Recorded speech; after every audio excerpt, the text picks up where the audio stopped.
The Parliamentary Press Gallery in Ottawa has just been caught bending the rules to make sure a Russian-affiliated state broadcaster had access to Canadian politicians and documents, all while banning Rebel News, a Canadian company, from having that very same access.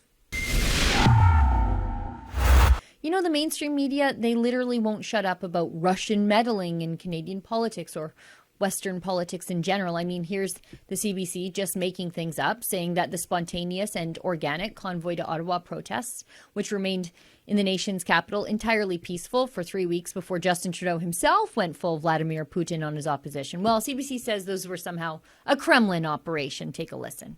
I don't know if it's far-fetched to ask, but there is concern that Russian actors could be continuing to fuel things as this protest grows, but perhaps even instigating it from the outset.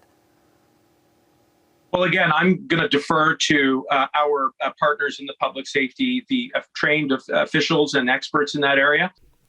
Well, as they say, I think the Russian involvement might be coming from inside the house over at the mainstream media. Remember when the Liberals made a big production about banning Russian-affiliated news outlets from the Canadian airwaves because I don't know how that would somehow help Ukrainians push back against a Russian invasion half a world away. But anyway, look at this. Russia Today's presence in Canada has been a pressing issue for the Ukrainian Canadian community for a number of years. The more you can limit the access, then you take away the opportunity for that propaganda media to impact someone who currently may be in a neutral stance and persuading them to an extremist stance. It seemed like censorious, needless virtue signaling at the time, and as it turns out, it definitely was. I'm anti-censorship. Let me put that down, even for my enemies. But you know who doesn't feel that way? The Parliamentary Press Gallery, that cloistered cabal of failing mainstream media journalists who still think that despite their failures and lack of viewership, they alone should be entitled to gatekeep the practice of journalism and access to politicians on the parliamentary precinct in Ottawa.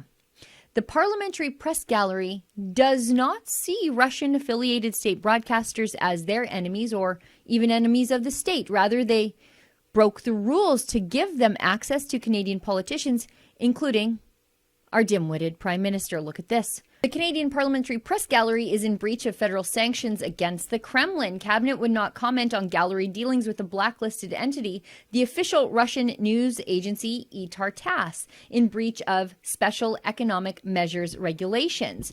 Foreign Minister Melanie Joly on Friday blacklisted Itar-Tass among 15 Russian media companies as, quote, disinformation entities that have been sanctioned for enabling and supporting Russia's unprovoked and unjustified invasion of Ukraine.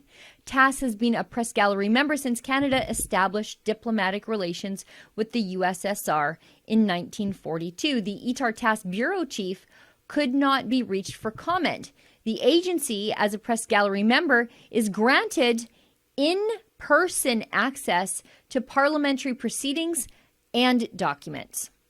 So this is all very fascinating business because on one hand, I'm sort of happy to see the Parliamentary Press Gallery making a stand for press freedom and to be independent of the Canadian government meddling with regard to who gets membership in the PPG. But on the flip side, this is total garbage because the Parliamentary Press Gallery will not allow Rebel News to join, a fully Canadian-owned company. They won't give us access to Parliament, but they'll give it to the Russian state broadcaster. Oh, and they'll give it to Xinhua too, the Chinese state broadcaster, which regularly whitewashes Chinese atrocities and human rights abuses. So the mainstream media is treating actual enemies of the state like friends and the enemies of their tenuous and unraveling stranglehold on access to Parliament Hill as enemies of the state. Priorities, as they say. For Rebel News, I'm Sheila Gunn-Reid. Unlike the failing mainstream media, over here at Rebel News, we're proudly and fiercely independent. We would never take a penny from Justin Trudeau. I mean, how could we hold him to account for anything ever again? And you would never trust us. I guess that must be how the mainstream media feels, just completely untrusted. Anyway, one of the best ways to support our independent journalism is actually, I think, a bit of a treat for you.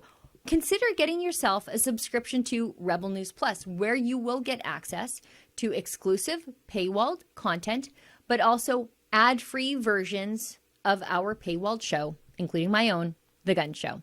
Just head on over to rebelnewsplus.com to become a subscriber today.